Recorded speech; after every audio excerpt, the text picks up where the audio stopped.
Hey, welcome to the Happy Rant podcast. I am Ted Cluck, joined as always in studio on Zoom by my good friends, my partners in radio, my partners in technology, Barnabas Piper, Ronald J. Martin.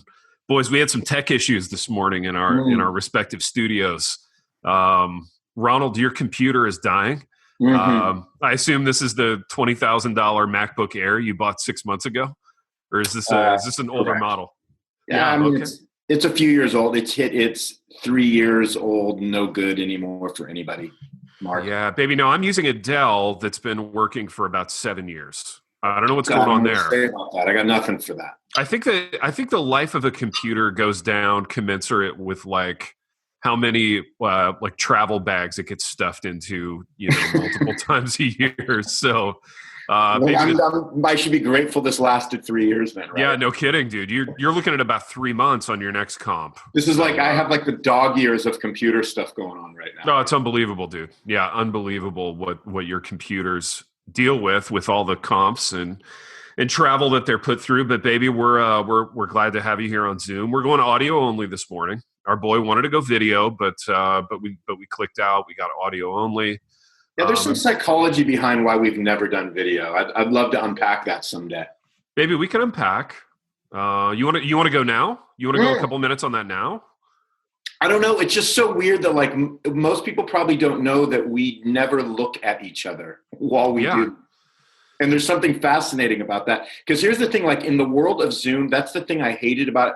That's what I hate about it the most, is that I have to look at myself talking, and there's nothing worse than that for me, right? And yeah, dude, I agree 100%. Like, I know what you guys look like, and I know what I look like. Why do we got to look at each other?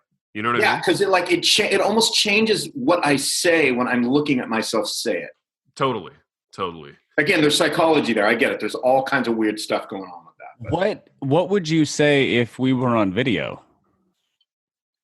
What do you mean? You said it changes what you say. I'm wondering what we're missing. Oh, I mean, I feel so much more inhibited when I'm looking at myself. I don't feel free. I feel like I don't want to talk. I don't want to open my mouth because I don't like how I look. And so it's all of that. Baby, you don't like how you look? I find that hard to believe, honestly. I mean, you sent out the Christmas poster a couple of years ago. We're getting into like you're comfortable with how you stuff look right now. We're getting into I need to lay down on a couch. And you guys, we need to be in like the CCEF national. Yeah, baby, you need to swipe your insurance card on the way into this thing. We're gonna give you some therapy. Nice. Yeah, and we're gonna send you a Rachel Hollis book. And I'm gonna send you I'm gonna send you whatever your counseling fee is. Obviously, after. Baby, you know what? Listen, if you're a mess and you're disorganized, you're still beautiful. Okay. You know what? There's a woman named Rachel that would like to tell me that. Yeah, I know it, baby, and I want to tell you that too. Well, no, she really wants to tell your wife that her husband would like to tell you that you are beautiful and, keep pressing on, or whatever his book was. But wait a minute, Pipe. So that's right. Rachel Hollis's dude has a book as well. That's right. Yeah. Riding wifey's coattails. Boy Wash Your Face, or Boy Interrupted, or whatever it was called. Yeah. Dude, what do we know about it? Do we know anything about it? Because I'm looking it up right now. What's this guy's name? Rachel Hollis' husband. Ray Hollis. Ray Hollis. Ray. Dave Hollis. Of course his name's Dave. I have no idea why. He is the CEO of the Hollis Company. Oh, whoa, now everything's coming together for me with what you just said, Pipe. Dude, it says the book is called Get Out of Your Way or something. Get Out of My Way. Hang on. Get Out of Your Own Way. Yes. Dude, the Hollis brand is strong. Ronnie, the Hollis Co. You need to get out of your own way, Ronnie. Well, I don't disagree with that. Dude, look at the hair on this guy. Are you seeing this, Piper? The wall of hair. It looks like when I was a little kid, I used to be interested in tidal waves. You know what I mean? Like tsunamis that would wash up on the beach, and I'd look at pictures. Wasn't there a book we had to read in elementary reading class about a tsunami hitting Japan? I feel like that was one that was as part of our reading challenge. To me, his hair looks like that tsunami. You know what I mean? If the forehead's the beach, the hair is the tsunami. Look at obviously, Dave hasn't quite made it as big as Rach because, you know what I'm saying? Like, I didn't even know that was his name until right now. He's the operations guy of their empire. He's he's the CEO. The of Hollis the Hollis Co is company. what I'm looking at. She's the talent, the face, the product. He is the operations guy. It's really a match made in heaven. It really Guys, is. can we go like 2 minutes on the Hollis Co just as a thing? I mean, only 2 minutes? Let's roll. I'm looking at this website, and I'm looking at a link called Hollis U, which I assume is short for Hollis University. Are they starting their own college? Okay, I'm hovering over it. It looks like you can get coaching, Rachel Hollis life coaching, or Rachel Hollis business coaching. And Dave offers the same things. Now, Big T, I'm in, man. That's all I have to baby, say. do you want me to click on life coaching? Let's see what Dave offers there. Oh, look at this guy, dude. He used to be with Disney Distribution, which may explain how she got her enormous book deal. He looks like a Disney character. I'm looking at people also searching for, after I searched for Dave Hollis, and we got a little, remind me to tell you something about Jen Hatmaker that happened to me in Target last weekend. Yeah, baby, I want to hear all about that. I'm looking at this picture of Dave Hollis on life coaching. It's black and white. He's sitting at a repurposed wood barn door desk with the requisite forearm tattoo. I can't tell what it says. Is he trying to be like a Donnie Miller? Is that like the deal? Is that his? Well, dude, I don't know. He's got the Nashville glasses on. He's got the real severe kind of like part and the tsunami of hair and a tiny little computer. And this is what I need your help on, boys. Okay, just to like screen right of the computer, so it'd be Dave's left. It's what looks to be a abandoned stack of money. Are you guys seeing that? Wait, no, I don't know where you're at. Baby, I'm on the hollisco.com. Got it. I'm on it. /pages/ Dave Hollis life coaching. Okay. All right. We gotta go. Oh, this is the best thing ever. So is the subtext there like, I can help you get a stack of money, like the one that's just to the left of my computer? Yes. I mean, I would hope. I would hope that's the. I mean, if we're gonna life coach, can we bring a little cashiche into it, Big T? Dude, what's the over-under on, like, number of minutes I could spend with this guy before wanting to punch him in the neck? I think it was before we started this episode. So what are we at, like -11? Exactly. Can I look at this guy's video? I'm just going to play this, so apologies if the audio gets weird. I'm just playing it. Let's see what happens. Oh, so it's the black and white. It got all arty when I clicked on life coaching with Dave Hollis. Are you guys hearing the audio that I'm hearing? I'm not hearing it. No. Okay. It's pumping through your headphones, which is means it's great for the podcast. Dude, this dude's doing the whole like, and I've noticed this with middle-aged men. He's wearing the dress shirt and he's unbuttoning the first few buttons so that you can see a lot of his chest.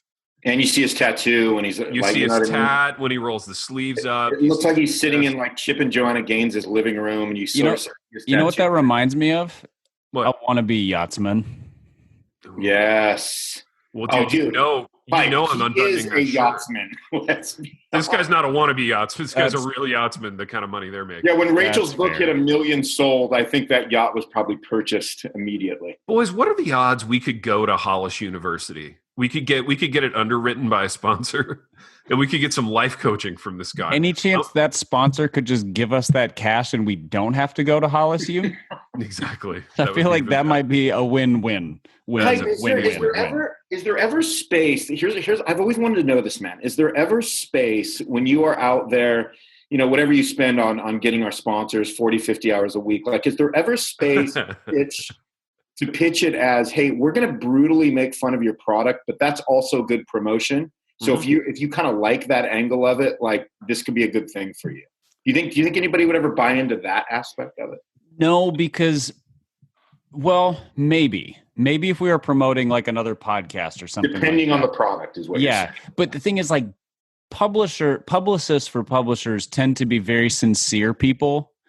And so, like, they're the ones who email me and they're like, we have the perfect book for your listeners, and the author should come on your show too. And at which point I look and it's, you know, Rachel Hollis light. And I know that they A, don't have any idea who we are, and B, are really, they would never buy the idea of, like, how about we do this and you pay us and then we just make fun of it for 4 weeks. Hey, I've got an update. I'm on the Hollis Co shop right now. Ooh. We could get Hollis Co hats, boys.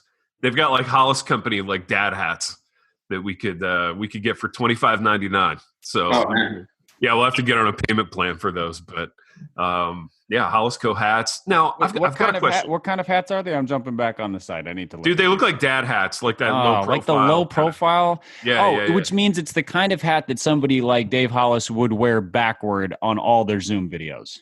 That's true, dude. That's true. 100%. No, but how would he get that low profile? I've got a physics issue with that because how does the low profile, like, there's not enough fabric to cover the tsunami of hair. Oh, but the tsunami of hair is artificially inflated by high-end products. That's true. That's true. If he has gone a couple of days without showering, as one does when you're very earth conscious, or if you have just showered and haven't put anything in your hair, you can smash that down underneath, and then you get the little flip of hair that comes out the strap in the front when you're wearing it backwards. It's really quite perfect. I got a couple questions, man. Like really two, and one of them is going to segue us into Ron's thing about Jen Hackmaker. How many, like, what kind of fights do you think the Hollises have? Because you know that Rachel's real intense. Do you think she's like throwing plates at this guy? Like, I feel like she could rip your face off in a fight. Let me couch a scenario, and then you tell me what the fight looks like. Yeah. So CEO Dave, was formerly of Disney Distribution before he left to be the CEO. What's that? No, I'm like, wait, what? Really? Yeah, he used to be with the Disney company.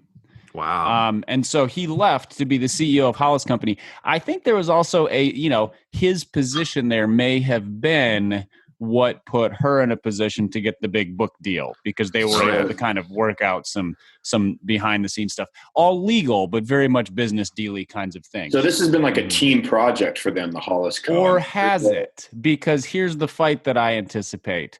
She is the one who goes, I am the talent and I'm the reason these books sell. And he's the one who says, yeah, but you wouldn't have a book deal without me.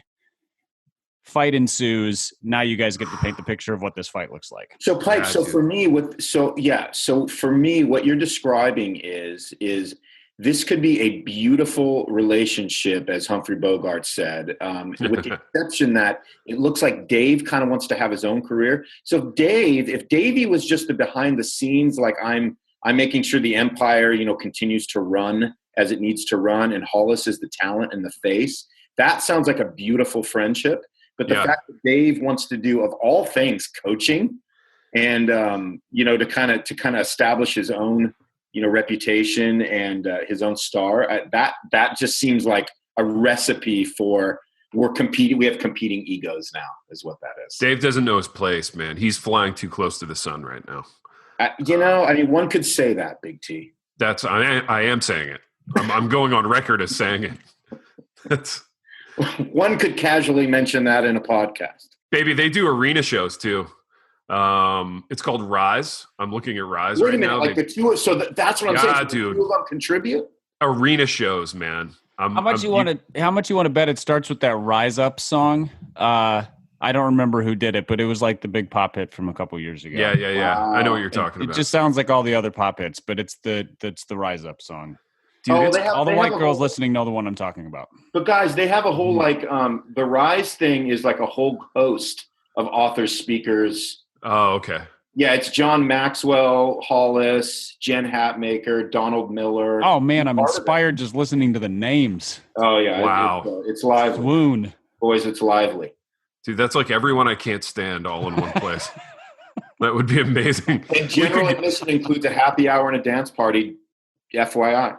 A dance party, incredible, dude. Somebody needs to send me to that and then set the over under on like how many minutes I could sit in there and stomach it until I. We talk about pre-show prep. Why don't we do a little recon every once in a while? We'll send you out, Big T, then you come back. Send me out, dude. And this will be like 3 eps for us. I would consider finding a sponsor for that if you would be willing to get on Twitter and live tweet it. I would, dude. I would do it for work reasons for the show. I mean, I'm a part of Happy Rant Co. I'm the chairman of the boat division, and I take that very seriously. We know you do. We know you do. If we were a company, what would be our respective roles? Like we've got, CEO, CFO, chief marketing officer, chief information officer, like division. Like what are our respective roles? That's a great question. And how do we do this without having a parting of ways? Yeah, we got to get a flow chart going. We got to write on glass in our offices and have some arrows. Cast some vision about this. No, I think I'm chairman of the boat division. That feels right to me. Chief yachtsman. I don't know. What's Ronald? Ronald's he's whatever the position is in the company, Pipe, that gets to like travel all the time. Chief, he's like chief ideator or something like that. Yeah, some BS like chief futurist. Like. Yeah. Okay. He just gets to travel, cast the vision, do the Yoda tweeting for the company. I'm the guy. I'm the reticent. We don't really know what he does, but you know what, Piper? He's the CYO, Chief Yoda Officer. I like it. Chief Yachtsman, Chief Yoda Officer, and I'm like the what? Chief do the stuff. Chief do everything. Marketing. You're the CMO. Yeah, exactly. You're obviously the CMO. That's not even. You're the CFO too, by the way. That's true, dude. That's a lot of power and also boring. Yeah, well, I know. With great power comes great boredom. That's true. With great power comes great boredom. That's good. That's corporate Yoda. There's my CYO coming out. That's corporate Yoda. And I love it, dude. Dave Hollis could learn a lot from you. Maybe you need to get into coaching, baby. Yeah. So I'm looking at the Rise, sort of the little thing that kind of plays like kind of the arena show. Yeah, the promo looks like, and them jumping up and down. It looks kind of like a Hillsong worship service combined with like, Rachel holding the hand of Dave and them like putting their fists up like we're dominating. Dude, let me tell you something. Clearly they are. I don't ever want to see a grown man jumping up and down unless he's playing in the NBA. You know what I mean? I don't want to see a grown man jumping up and down in that way. It makes me feel sad. I actually agree with you for once in terms of a sports analogy. I totally agree with that. Yeah. Thank you. Yeah. It's just sensible. When men high five, I'm ashamed to be a man. Mm-hmm. Yeah. What is the age at which, like if you go to like a big youth conference, and like the worship bands gets everybody jumping up and down, maybe even college students, like at what point does that become like, all right, y'all, no more. That's I would say 11. Okay. Dude, 11, like that age, Piper, you were like this, I'm sure, and I was. Like that age, wherever you are, you're like jumping up to hit the door frame. Yeah. Just to show how high you can jump or whatever. Why'd you leave me out of that, Pipe? I mean, Big T, I hit the door frame all the time when I was a kid. That's Baby, true, you did not. You were a door frame guy? Dude, yeah, absolutely. That's fascinating. Well, you were into what? Is it motocross? Or did I get the sport right? Yeah. But dude, I played, but like I was a huge basketball kid and and all that kind of stuff. So that's crazy. I had like the door frame. When did you get too cool for all that stuff? Yeah, dude, I envisioned you in like a little black turtleneck, like sulking in the corner. No, at 11, I got too cool for that because I just started racing motocross. You discovered sulking. I got arty and I discovered music and motocross, and I didn't do Nerf basketball. Nerf basketball anymore? Yeah. But those were the good times. That's when my life has been just that ever since, and I've been miserable. Anyway. Well, it's been just a complicated mess. It's been very complex. Yeah, very, very complex, very tortured. Image-driven. Yeah, that's right. Very image-driven. Very Yoda-driven. Very Yoda-driven. Careful. So, Dave Hollis is getting jealous, Ronnie. Check this out. Let me tell you about this. This is going to be really short. This hat maker thing was nuts, boys. Oh, yeah. It was bonkers. So I'm in Target the other day, and they have like if you're around like where they have all the media stuff, the iPads and everything, like they have like they have a big screen that kind of advertises like books and music and all of that. And Hat Maker comes up, and this thing's massive. It's like a massive like 10 by 20 foot screen. Right. She's like, "Hey everybody, my name's Jen Hatmaker." She starts that whole thing. And number one, I was shocked that that's what Hatmaker looks like. So this is like this big HD screen, which never makes anybody look great, right? Yeah. But I was shocked because I'm like, okay, Hatmaker, that is not what you look like. Your screenshot on Instagram or whatever it is, right? Like, didn't look like her at all. Yeah. And by look like her at all, I mean she looked way older than she looks like in her on her Instagram. all that stuff. Anyway, so she made 2 comments about her new book, which is called like Fierce, Free, and Wild or something like that. Sounds like the name of every one of her books, right? Yeah. She boys, I'm not exaggerating. Literally, I'm just looking at this thing, and she made 2 comments which were so nuts to me. It was like, are you kidding me? She said this. She basically said, "This, I believe, will be the most important book of your life. And number 2, I believe because of that, you can change the world." I mean, I'm like, no expectations, Jenny. I mean, this is the most important book in the world, and you will literally change the world as a result of reading this. Well, if it's the most important book of the world in the world, you literally should be able to change the world after reading it, right? Yeah, that's right. I'm just thinking, like, dude, I don't actually think that's true. Even if it's the most important book in the world, you're still not going to change the world. Yeah. Like, just, nope, not going to happen. So the second part just doesn't follow the first, even if the first is true, which I'm skeptical of, just a little skeptical. But wait, I mean, so you're saying Fierce and Free isn't... It's called like Fierce and Fierce, Free. Fierce, Free, and Full of Fire. I'm looking at it right there now. There it is, Full of Fire. Wild and fierce and at heart of now, freedom. What Piper is claiming on record is that this isn't the most important book ever written. No. I'm claiming that you will bold. not change the world. I'm skeptical that it's the most important book. I think we all know, without juking anybody, I think we all know what the most important book in the world is, right? But we just juked, but yes. Yes. It's Jared C. Wilson's book, Satan.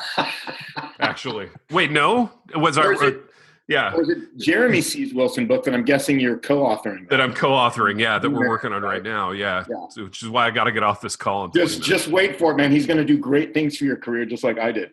Oh, dude, the Wilsons are going to take us straight to the top, baby. But check it out. How do I become like CMO of the Wilson Co? Dude, well, Ron's been working on that for years. Ask him. No, I don't market for anybody but Big R. Let's just be honest. That's true. You don't even retweet the Happy Rant account. Yeah, so let's keep this real squared away. Baby, what if at Jared C wanted to like Yoda partner with you? What if he called you up and he's like, dude, I've been praying and thinking about this. I want to go partners with you in your Yoda work. Would you allow that? Or is Yoda like proprietary for you?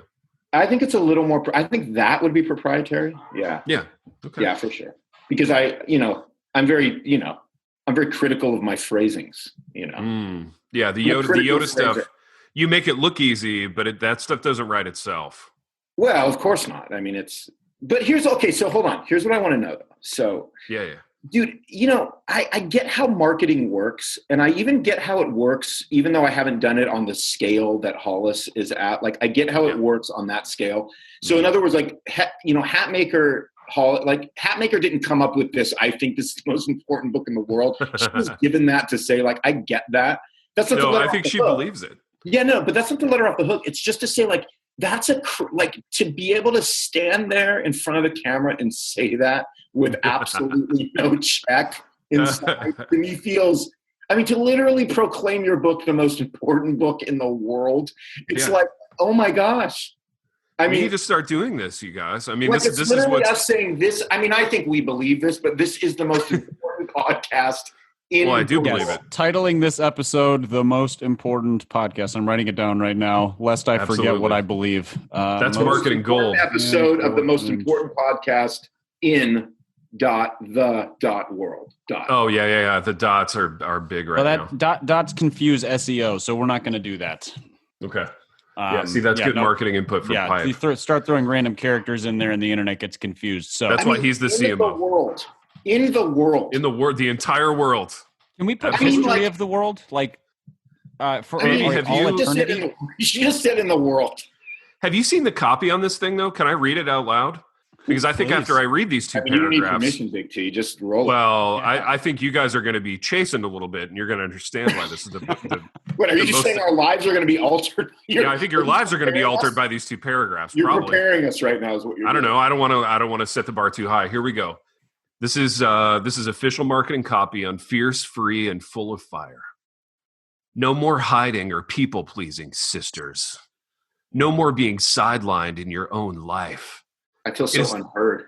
Yeah, well, hang on, baby. There's with more. That sisters thing. Yeah, well, it is. I think right now you're a sister, just in in terms of this. It is time for us to be brave, to claim our gifts and our quirks and our emotions. You are set free and set up. Hang on. You are set free and set up and set on fire. Like, do you want to be set on fire? I feel like that would be really painful. I really don't. It's never been the way I've wanted to die, boys. Well, dude, there was that Rage Against This is a Hillsong event. I mean, well, dude, do you remember the Rage Against the Machine? Is there anything in there about rivers? Because then we're certain it is. We got set on fire and dancing rivers and stuff. Well, dude, I just can't get the image out of my head of that guy who like set himself on fire. You know what I mean? And that didn't look like a nice thing. She's talking about it like it's uncomfortable. It looked really uncomfortable to me. So, okay, here's paragraph 2. Are you with me, beloveds? Beloveds. If we do this work on our own selves now, not only will we discover a life truly worth living, but we will free our daughters to rise up behind us with spines straight, heads up, and coated in our strength. Coated. I don't want to be coated in anything. Being like coated coated like the Matrix? No, coated, like coated. C-O-A. I thought you said coded. I was like, either one's problematic. You were thinking coded like it was the fact that you could use beloveds as plural. Beloveds. And Piper, you were thinking coded in terms of like it's 2001 and there's just like numbers on the screen. Yeah, like the Big Brother has coded something into my brain. CODED, right? Yeah, but in this context, it's coated like I'm standing there on stage and like she dumps like a bucket of her strength. Like on I'm an M&M pre-color. Like the Nickelodeon channel back in the day. Absolutely, Nickelodeon channel. Like I'm coated in Jen Hatmaker's strength. This is amazing, boys. I'm in, dude. So now it doesn't surprise you that she said this is the greatest book ever written. You know what I mean? Well, dude, if a book can set me on fire and coat me into her strength, I'm in. Like I'm just 1,000%. Do you think the coating puts the fire out? I think the coating probably puts the fire out. I think so that you don't get burned by them. There's a logical flow here that I'm following now. I think the coating is fireproof. Yeah, it's fireproof for sure. I don't know. I don't understand the science behind all of it, boys. Do you think we're going to take the same? Do you think we're going to take the same heat as the Babylon Bee did? So, like when they used to make fun of the Hatmaker clan, there was a lot of pushback. Do you think we're going to catch some heat this episode? Who does the push? Who does really the pushback? So. People who like her. Yeah, but nobody in our circles. I mean, you're not. Nobody in our circles likes her. Yeah, we're fine. And you know what? Farewell, Jimmy. What if we're coated in our own strength? You know what I mean? I don't know. Jen Hatmaker is the greatest woman that has ever lived. Hey, who's the greatest? Rachel Hollis takes issue with that. Well, that's the thing. Who's the greatest marketer? If this was a marketing like cage fight, among those conceived by men, Jen Hatmaker. So they're basically the same. Greater woman. They're basically the same person, right? Now, Piper, correct me if I'm wrung. Are they hitting the same demo? I mean, they're basically 100%. 100. This is so are you 100. I think Hatmaker might be a little bit more on like the I'm with you in your flaws sisters kind of thing, like piles of laundry and gritty life and I'm not perfect and a little bit less on like the overt inspiration, but it's the same audience. So but Hollis is way bigger though, right, Pipe? I mean, she sold way more books. Who's that? Hollis has done way better commercially than Hatmaker, right? Hatmaker started in like the Bible study realm. She started as more of a Beth Moore, right? Beth Moore Jr. Yeah. And then and has now moved into this realm, whereas Hollis just like cannonballed straight into the like every day of Friday, your best life now, girl wash your face. Like they're kind of all the same thing. Yeah. Uh-huh. Interesting. It's fascinating, boys. Yeah, it's really fascinating. Yeah, it really is, dude. So if I'm a rich Nashville housewife, Piper, like who am I, knowing what you know about me and my persona, am I going to be team Hatmaker or team Rachel Hollis? Hatmaker. Interesting. Why? Suss that out. Because of the flair of genuineness that is missing from, like, even the people who are fooled by this will still think Hatmaker's a little bit more on the like one of us. She's more like she's wiser, Pipe, right? She would be a little more like the kind of sage like. Like she's a family person. So like she and her husband, like they sort of raise their kids in a public manner so people can kind of see what it looks like to have the ebb and flow of life and all this, like there's a touch of normalcy there. And if you'd been following her for a while, like you would probably be one of the hipster fans. So you're like, I was there before she got big. I was there when she was writing Bible studies for Lifeway. Sorry, Lifeway. I realize you've tried to scrub that from memory. Still exists. Yeah. And so, you'd be one of those and be like, man, I'm kind of tied to kind of like the way you guys are with movies, where like you go back to the movies that were formative in like 1994 or 1987 or whatever. And there'd be a touch of that. And this flashy newcomer would be like intriguing, but not your jam. So you're saying essentially I would be coated in Jen Hatmaker's strength as opposed to like jumping up and down on a stage with Dave Hollis. Yeah, 100%. Okay. Yeah, you're not jumping on any stages. And yeah, I don't see you doing the coaching thing either. That doesn't strike me as likely. Yeah, me neither, man. Me neither at the end of the day. We got to know our limitations. Boys, can I ask you a question about, COVID-19, this pandemic it's created some weird... Wait, pandemic? What are you talking about? Yeah. What? It's created some weird like media consumption trends in our house. And I've got a question related to like a junior varsity version of Jen Hatmaker and Rachel Hollis, but I want to get to that in a minute. But first, I want to talk about the fact that I think Netflix thinks we're Jewish. KK's obsessed. All of us, or you? No, me and Double K, because she's obsessed with like anything related to like Jewish culture. So like we've watched every like Jew related thing on Netflix, and it's been amazing by and large. We're watching this show right now called Shtisel, which is really it's incredible television. Does that include like Howard Weinstein movies, or was that his name? Harvey Weinstein movies. No. Okay. I'm talking like movies about like Orthodox like Jewish culture. So Netflix thinks we're Jewish. I've only listened to one song since the beginning of the pandemic. Dreidel. No. Have we talked about this? Have I gone into this? No. It's by a crappy 90s band called Eve 6. Dude, oh, yeah. I remember Eve 6. Yeah, you were aware of Eve 6. And they had like 3 hits, but I've been listening to Here's to the Night by Eve 6. I probably listened to it 94 times. And I've listened to no other music. I don't know what's going on there. So maybe... wow. Yeah, maybe the therapy session maybe we can hit that too. Maybe you do need that coaching. You do need that coaching with Dave. I need coaching with Dave Hollis. But KK has been listening to this podcast, and this is where the junior varsity Rachel Hollis thing comes in. By this Nashville woman called Annie F. Downs. Do you know who that is, Piper? I do. I've been on her podcast before. Yeah. Okay. So KK has been listening to this pod. And she co-hosts it with a guy. So he's some random guy. He's not married to her. He's married to somebody else. But he's got major vulnerability voice, right? So I'm listening to her, listen to this, and I'm kind of goofing on this guy's vulnerability voice. And she's kind of defending this guy, right? So we've almost had stupid like marriage fights over this podcast a couple times for like no reason. But it made me, it got us into this discussion about vulnerability voice. And we set some more parameters on it. So it's almost always somebody aged like 35 or younger. So you don't get it above like age 35.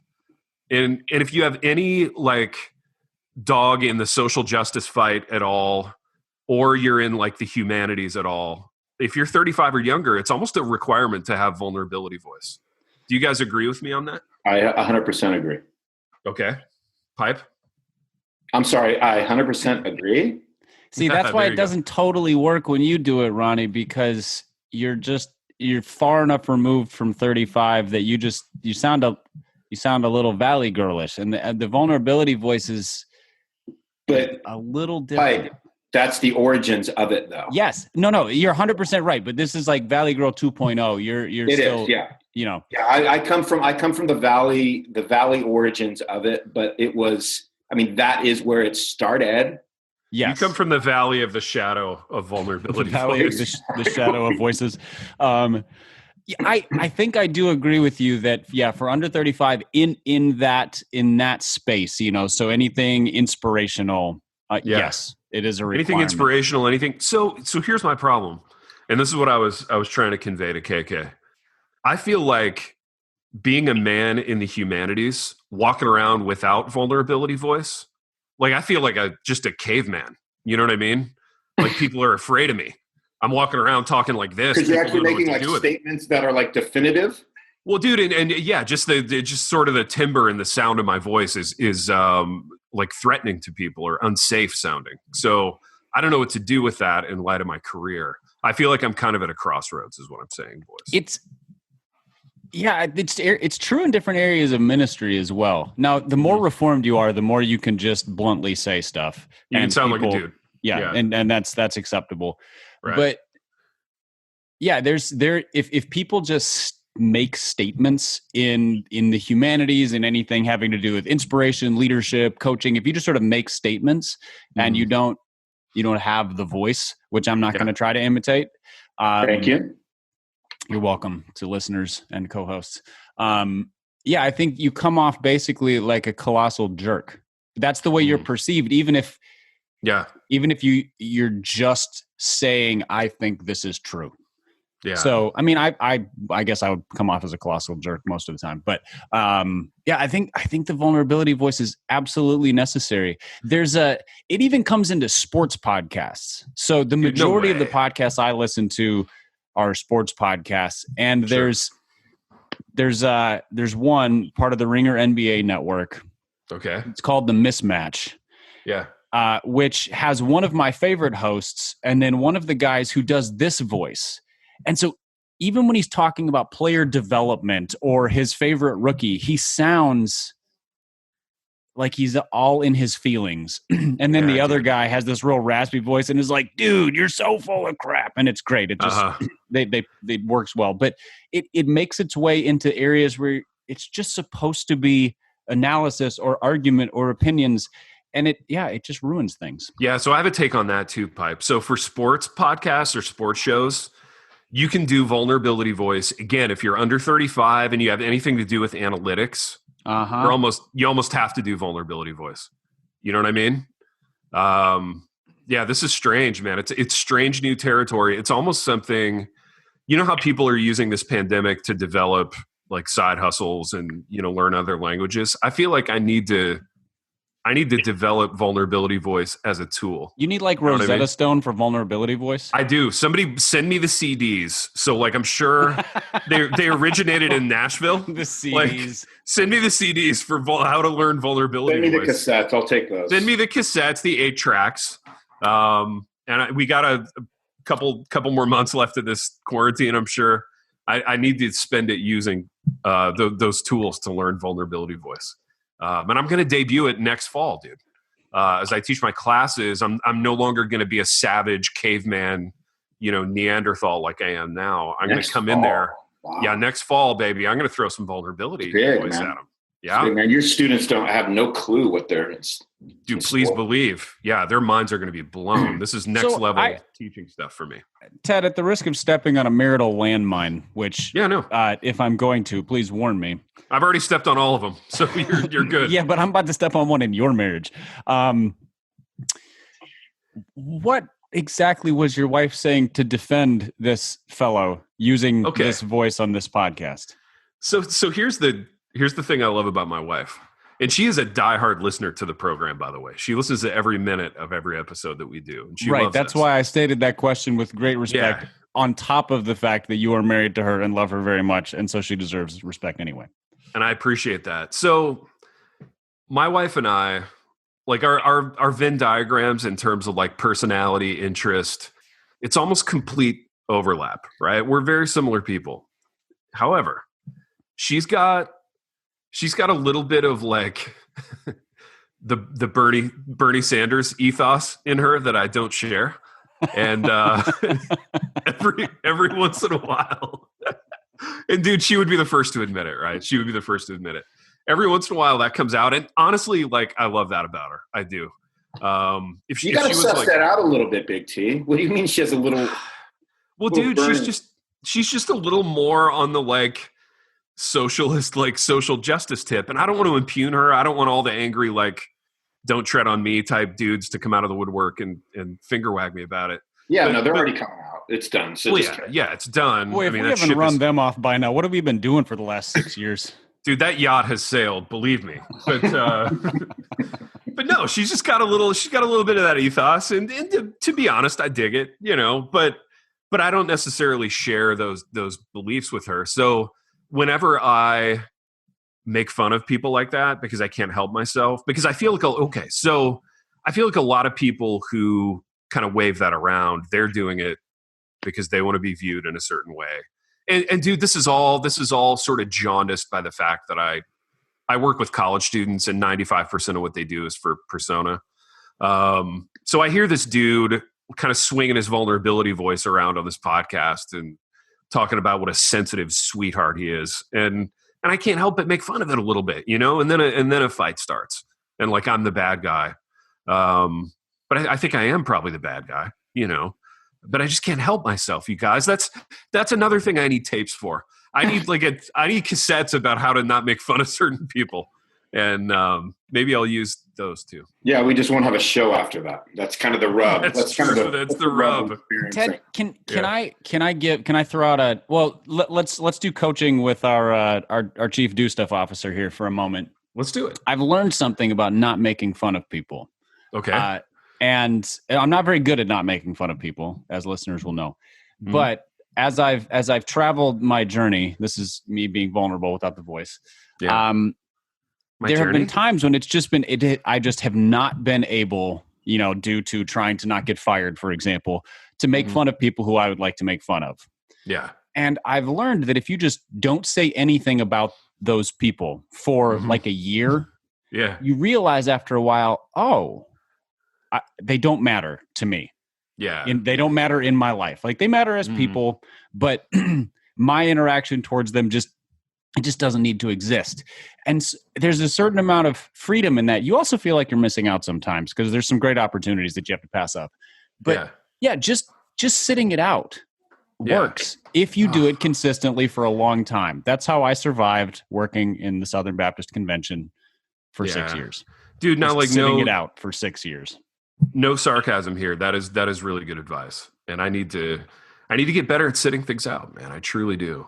And I have no beef with this podcast. So, you know, if that guy is listening, or Annie F. Downs even is listening, like I have no beef with it. I have no issue. And I'm glad. She's a really good podcast host and interviewer. She asks good questions. She actually does her research beforehand. She's fun to him. I mean, I think what's that? How close is she to hitting that, like, Rachel Hollis, Jen Hatmaker level? Like, is that within reach for her ever? I don't even think she's going for that. She leans on that. You know, she's very positive and encouraging and inspirational, but she's much more overtly committed to a local church. Yeah, biblical, and without sort of the, like, Hatmaker went on the route that you kind of anticipate, which is where you start to see some things loosen up in terms of biblical convictions, and then they get to the place where there's just sort of an open-handedness about all things biblical. And that's not the case with Annie Downs. She's much more committed. So I don't even think that's what she's chasing. She's going to be more in the, I don't know,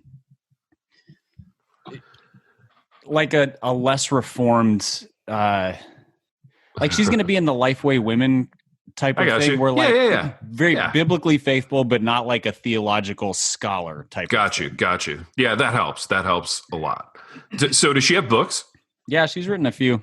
I haven't read any of them because I'm not a woman. I'm not really in the target audience, but.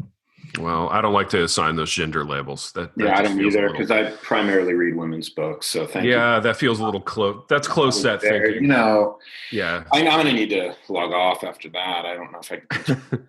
Sorry, my apologies, guys. I didn't realize I was speaking in well, you're basically just disrespectful categories and stereotypes. You're a caveman, essentially. You might as well be swinging a club. But, we Gosh, I would forgive have you. never thought that about Pipe. Would you have, Big T? That's so disappointing. That's so disappointing. Yeah, exactly, dude. We need to shame him for it. That's but all right. far be I it. live on Twitter. I get shamed all the time. Yeah, absolutely, dude. Absolutely. Well, far be it from us boys to get too deep into shaming Piper because we have business to conduct. And this is primarily a business podcast. This is a for-profit venture. And Piper, you have a sponsor to tell us about. So why don't you do that? I do. And I have a sponsor to share with us, as well as a request for this sponsor in light of our conversation today. So the sponsor is the Dwell app. It's an audio Bible app, so available on all mobile devices. If you're looking for a different way to get into Scripture, Dwell is a great option. Multiple readers, multiple reading plans, different Bible versions. They have male readers and female readers. Sorry if that triggers you. Oh my gosh! Here we are back again. I did it. Here we are with that. Wow. Sorry, guys. They have readers of various genders. Better? Okay. Yeah. As well as various cultural and ethnic backgrounds who bring different cultural flares to their reading. How's that? Did I do that in a way that was not? That was just impressive, Pipe. Okay, wow. Cool. But if you go to dwellapp.io/happyrant, dwellapp.io/happyrant, they have it set up to give our listeners or anybody who goes there a 33% discount on the subscription. There is a cost to the app, but it comes out to less than $2 a month. And so it's very affordable. And then they continue to build out their features and bring in new narrators and different things so that the experience doesn't get stale. Here's my request for Dwell to those who are listening from Dwell. And we know at least a couple of you like the show. Would you do a vulnerability voice Song of Solomon reading, please? Oh, yes. We can suggest some narrators if you need them. My guess is 1,000 sub 35 people who could do it. So a vulnerability voice Song of Solomon would be delightful. Well, I'm even willing to do a little Gen X Valley Boy on that one. Nice. A little voice work. Ron's available. So, all right, guys, I think I jumped the gun on that. I picked Song of Solomon because it amused me, but is there a different book of the Bible that would be better to have in vulnerability voice from Dwell? Well, dude, I think you take the most violent Old Testament book of the Bible and you get it read in vulnerability voice, and then all of a sudden, like Isaiah, then all of a sudden you've got Judges would be strong. You get like tent pegs through the head and fat guys getting stabbed and tent pegs through the head. Fat guys getting stabbed. You just add you have to add a little though too. You have to add like an I guess. That guy's getting stabbed? I guess. Yeah, like it's a question mark. Like maybe he got stabbed. Tent pegs? To me. Yeah. You start a lot of sentences with that. Yeah, to me. So what you're saying, Piper, is that we would get the book of Judges in a way that would be palatable to men under the age of 35 who are probably in the humanities. Then they could listen to Judges in a way that would not be an affront to them. Let's broaden this out. I think it would also be men under the age of 35 whose social media profiles describe them as things like creatives. Storytellers use multiple hashtags, perhaps activists. They wear a lot of low profile flat brim hats. And those Kristen Cluck. And my wife. Oh, dude, I'm so getting into a fight over this episode. Well, you can tell us about that next app. If this, dude. Should I change my phone number so she can't text me and yell at me about this? Exactly, dude. I'm just gonna send her to you. You know what though? I don't even care. Send KK to me. I'd love a little back and forth, man. You guys are instigators. That's your problem. Absolute. But Pipe, that was a great promo read. That as was always. a great promo. And I think it's a great. This is a great way forward for Dwell. So I feel like we need a piece of the action on. They should have a special landing page. dwellapp.io/vulnerability voice, and anybody who signs up for the platform through that, we get an additional piece of the action. Why? Because we're helping build their empire, Big T? Is that what you're saying? Well, yeah, dude, we're doing marketing. I mean, that's the nature of a sponsorship. We're doing marketing on their behalf. Well, yeah, dude. Very strong. Yeah, very strong. See, it's already comes working out naturally. That's you don't even have to put that on. It's just there. Are you saying I don't even need the Rosetta Stone tapes for? I don't even know if you do. Yeah, Wow. I don't think you do. I think they're there. I think they're built in. They just need to be unleashed again in you. I kind of want them though. I just want to have them. You know what I mean? I just want them I want them in my tape collection. So when people come over and they look at my tapes. Wow, look at those beautiful Rosetta Stones. They look mint, Big T. Dude, these are first edition Rosetta Stones. Look at the wrapping still on them. You've never it's the original pressing. Yeah. I got those at Musicland in 1993. That would be great to have. So if anybody has Rosetta Stone vulnerability voice tapes, you know where to find me. Boys, this has been good radio. We've wandered. It's been not 24 minutes. It's been longer than 24 minutes. How long have we gone? We've gone about an hour here, I think. Yeah, pretty close. Yeah. So, dude, that's Promoing Hollis, hat maker. Everybody we disagree with and don't like. We're coded in her strength right now, I think. Yes, CODED. I think I need to be coded. I feel mostly aflame right now. Well, dude, you know what I want to do? I want to coat our listeners in radio strength. And I think that's really... This is like a benediction. Yeah, right. I'm holding my hands out right now. Now, to him who is able. To him who is able. Oh, dude, that's blasphemous. I take that back. Cut that out. I fear for your soul right now, too. Who does our post-production? What about if we said to she who is able? Is that still blasphemous? Oh. Man, we're jumping a lot of sharks, right? A lot of theological sharks right now. Well, dude, my issue is I don't know if I have the power to coat our listeners in radio strength, but I want them to know that's where my heart is. Right? That's what I'd like to do. What if the three of us, like, do we have like a combined power? Is there we do. I feel like we're superheroes coating people in radio strength. That's our the Wonder Twins, but three of us. Yeah. We combine not to be Captain Planet, but to coat our listeners in radio power. I feel like that could be a Megan Tennant original work of art. The three of us coating our listeners in radio power. I don't know.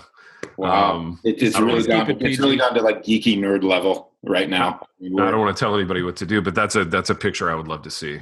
I'm just saying for myself. Boys, we've done what we always do in this program, in that we have wandered to and fro throughout these topics. And until next time.